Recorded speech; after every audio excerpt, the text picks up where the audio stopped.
If you are pregnant or you've recently had a baby, this podcast is for you.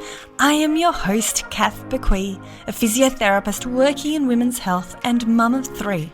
Join me each week as we dive into all things pregnancy care, childbirth and postnatal recovery, helping you have a wonderful pregnancy and afterbirth experience. And don't forget to hit subscribe so you don't miss any episodes. Well, hello there. It's great to have you here for another episode of the Fitness Mama podcast. In this episode today, I am fortunate to be talking to obstetrician and gynaecologist Dr Kieren Wilson all about vaginal birth after a caesarean section, which is also known as VBAC. So Dr Kieren Wilson is an obstetrician and gynaecologist based in Sydney, Australia, and after completing his medical studies, he has trained and worked in various hospitals in Sydney before spending time gaining further specialty experience overseas. Dr. Kieren Wilson now dedicates his time to offering the best possible level of care to women in his private obstetrics and gynecology practice, with consulting rooms in both the Mater and on Bridge Street in Sydney CBD. So in this episode, we are talking about what is a vaginal birth after caesarean. So what is a VBAC? We talk about why some women opt for a VBAC and when a VBAC might not be possible. So in what scenarios might it not be possible? And then we run through the risks and the benefits of a VBAC. And Dr. Kieren Wilson talks about how successful they are generally and also has some tips for women who are wishing to consider this. So I trust you're going to find it a really valuable episode and you'll feel more empowered and confident in this decision for you to then have a further chat with your healthcare provider about whether or not this might be an option for you. So before we dive into this episode, I do invite you to the free pregnancy workshop that is available, and this is all about preparing your pelvic floor for birth and beyond. So in this pregnancy workshop, we discuss ways to help prepare your pelvic floor for birth and beyond, and that includes things like perineal massage, and we also talk about how to boost your afterbirth recovery in those early days and weeks postpartum. So if you are pregnant, do check it out. Just head to fitnessmama.com/free. That's fitnessmama.com/free. Right, let's get into this episode with Dr. Kieren Wilson all about VBAC. So thank you so much for joining me today on the podcast. Dr. Kieren Wilson, I really do appreciate having this opportunity to chat all things VBAC. Thank you very much. I'm always happy to help out ladies who are pregnant or planning a pregnancy in the future and discuss any topics that come up from time to time. Absolutely. It's great to have this opportunity to chat. So can you please just define what is a VBAC? Let's just go straight to basics so we're all on the same page. Sure. So what VBAC stands for is vaginal birth after caesarean. So that means that the woman has had one of her babies delivered by caesarean in the past, and on subsequent pregnancy, then she's very interested in having a normal birth for the next baby. And why do some women want to have a VBAC? Why do some women opt for this? It's quite personal, really. So some women have always thought that they would like to have a normal birth. It's something that they've thought about over many years often, and they will just decide that's the way that they want to have their baby. They're fully aware that there's always the option for caesarean, but it's one of those experiences that they want to have. And that often motivates the majority of women who I've seen to go down that path. And that's where we sort of start from there, yeah. And do you find it's generally women who've had an emergency caesarean birth in the past? Oh, about half and half, really. Like, for example, their first baby may have been a breech in presentation, which has led to the elective caesarean, or they've been overseas and in other countries and had their baby there by caesarean. But because we always bring it up about how women would like to have their baby, and if they've had a caesarean before, then we always talk about VBAC. And so there's those other women who decide that they would like to have a normal birth that way. Yeah, so it's not always like an emergency situation that leads to a VBAC. It's about 30% of caesareans happen under emergency conditions, and those other ones are like elective procedures for various different reasons. Amazing. So I would love to chat about, I guess, the pros and the cons. So what are the benefits? What are the risks of VBAC? But before we do get into that, when might a VBAC not be possible? So are there any situations where a woman might find it's just not a possible scenario? Of course, yeah. So the big one would be if the previous caesarean has been what's called the classical caesarean, and that means that the incision on the uterus is a vertical incision. It's not sideways or transverse. And so if that's happened, then we can't offer a VBAC in that situation. And sometimes we see a classical caesarean being done for if the baby was preterm, like 25 weeks or like 26 weeks, if there's been a reason to deliver the baby that early. Sometimes we have to make that kind of incision. And that would mean that every other pregnancy needs to be delivered by a caesarean after that's happened. So that's the big one. And then if a woman has had like 2 caesareans in the past, then it's much safer to continue having caesareans after that. But if they've only had 1 caesarean before, then yes, a VBAC is very possible. But after 2 caesareans, no. The risks are increasing then of complications. We would stay away from that. And what complications might they include? So the big one that we worry about is like uterine rupture. And that's when the old scar opens before the baby's been born. And that happens because of the contractions that are happening. And it puts pressure on that scar and it can open. And that's called a uterine rupture. If that happens, then the baby can become acutely distressed. The mother can lose a lot of blood very quickly, and that will lead to an emergency caesarean section under emergency conditions, meaning a general anaesthetic straight away, because we need to manage that situation very, very quickly. And do you know any stats or what are the chances of a uterine rupture occurring in a VBAC after 1 previous caesarean versus 2? So we go by the Royal Australian College of Obstetrician Gynaecologist. They have a very nice guideline which outlines the risks. We normally quote somewhere between about 5 to 7 per 1,000 VBACs will have a rupture. So that's very low, even in medical terms. That's a very low risk, and that's why we offer it. Okay, so that's after 1 caesarean. Yeah, and then after 2, it's a bit harder to sort of quantify because it hasn't really been studied that well. It would be like a very difficult study to undertake to get good numbers on that, but it would be a lot higher. It would be like we can't give an exact figure like after 1 because it just hasn't been studied properly.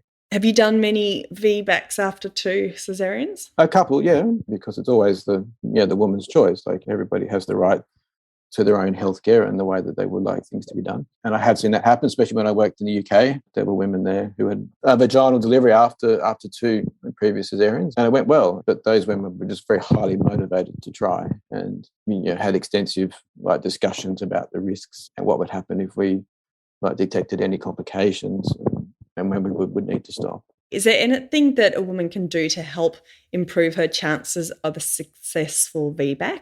There's a couple of things that they could do. So you could have the baby around the due date and not go too far over. Do your best, if possible, to make sure that the baby's not too big.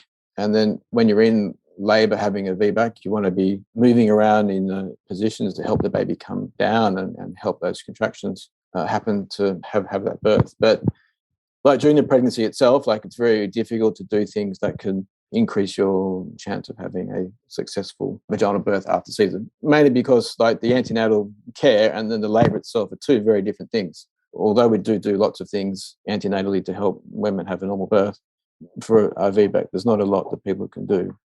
You can only really sort of try on the day and then see how things go and be in that sort of constant monitoring and assessing environment just to make sure that everything's progressing well and being safe. Okay, so going back, did you feel you discussed all the risks? So we talked about uterine rupture. Were there any other risks you wanted to mention associated with VBAC? That's the main one of having a VBAC. So uterine rupture, blood loss, the risk of emergency surgery under emergency conditions. And then there's also the risk of the baby as well, that, if in the event there was a complication that could affect the baby, and, sometimes the baby would need to go to the special care nursery if it had breathing difficulties or if it had lost any blood during the delivery. That they're the main ones that we would definitely discuss and bring up at various different points during the pregnancy itself. Yeah, okay. And so with those risks, is there any extra monitoring that might occur with a woman who's having a VBAC versus another woman who's giving birth at the same time? So the big one, every hospital in Australia has a policy on how to care for a woman who's having a vaginal birth after a Caesar in labour. So the big one is having continuous fetal monitoring. So that's the CTG machine. And they're those two probes that sit on the mother's tummy, and they monitor the baby's heart rate, and they also check the contractions. So it's good these days because they're often ones that are cordless, so they're a bit like sort of Wi-Fi really, and they allow the women to walk around inside the labour rooms, so they're still mobile as well. But we also need to have like a cannula, like a drip in, so we have IV access if there is an emergency situation. And then we need to make sure that the labour is progressing well. So that means that there will be examinations of the cervix to make sure that it's opening and that the woman is progressing in labour as we would expect. We would like to see the cervix opening at about 1 centimetre per hour. And then when she gets to full dilatation, so the cervix being open at 10 centimetres, that she's pushing for no more than about 1 hour, because they help to reduce the risk of any complications, and the big one being the uterine rupture, of course. Yeah. Okay, that's good to know. So we've talked quite a lot about the risks associated with VBAC when it might not be possible. Let's go into the beautiful benefits now that a woman might experience by having a VBAC. And I know these are probably very personal, but from your perspective, what do you see as any benefits with VBACs? Oh, so you avoid all of those emergency situations. You avoid major surgery.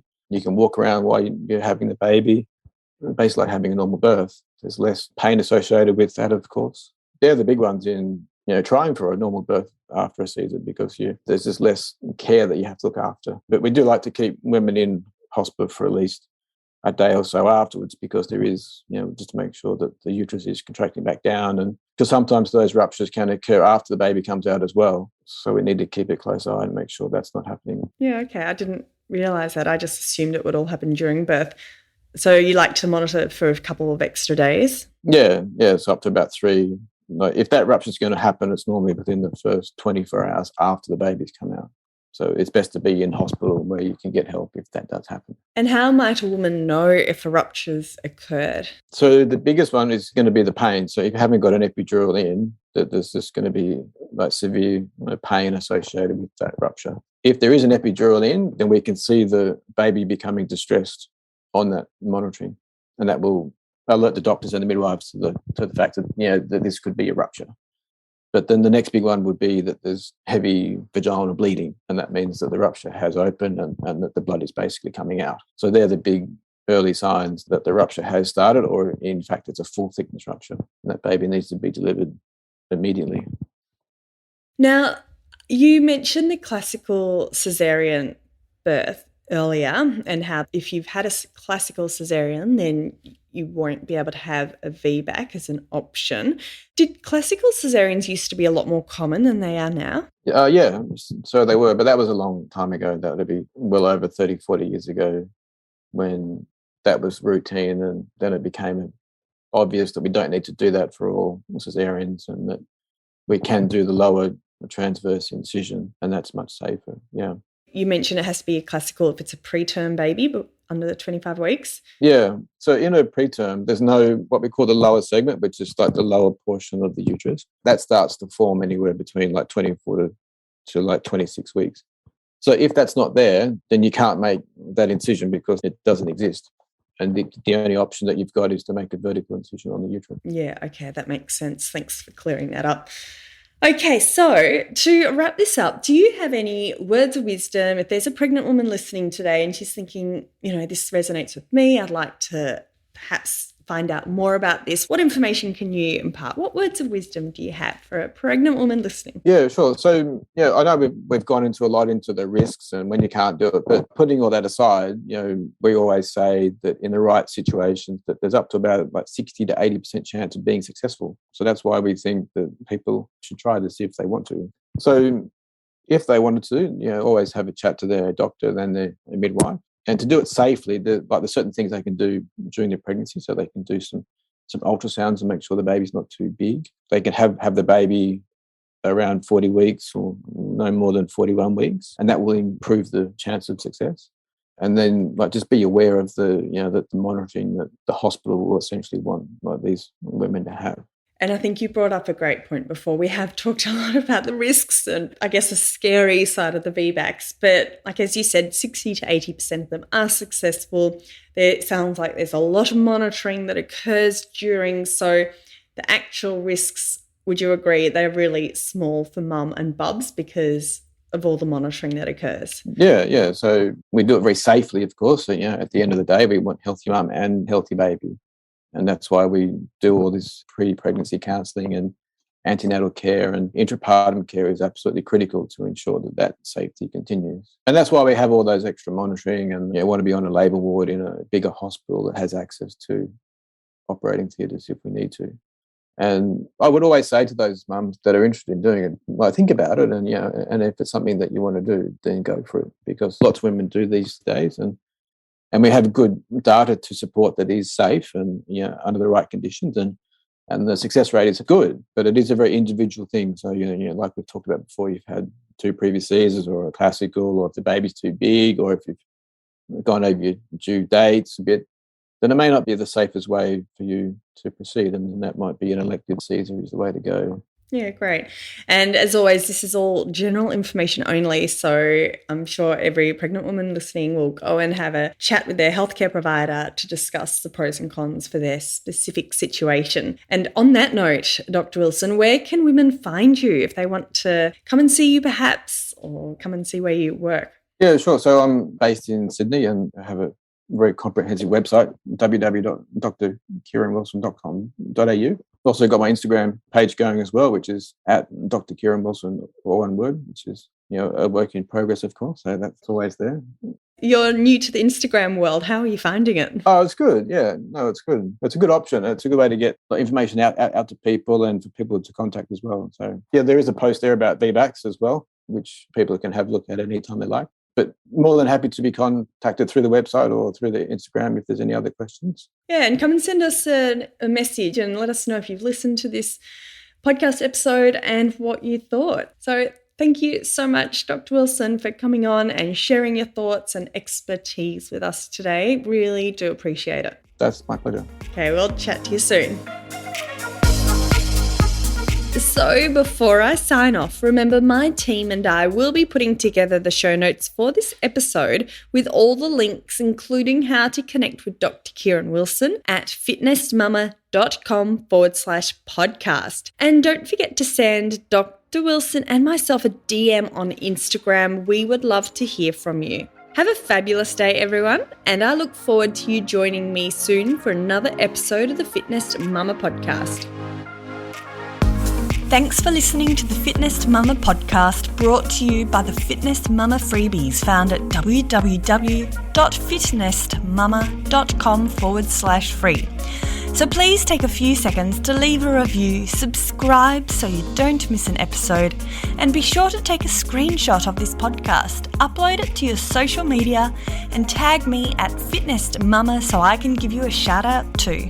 Until next time, remember, an active pregnancy, confident childbirth, and strong postnatal recovery is something that you deserve. Remember our disclaimer, materials and contents in this podcast are intended as general information only and shouldn't substitute any medical advice, diagnosis, or treatment. I'll see you soon.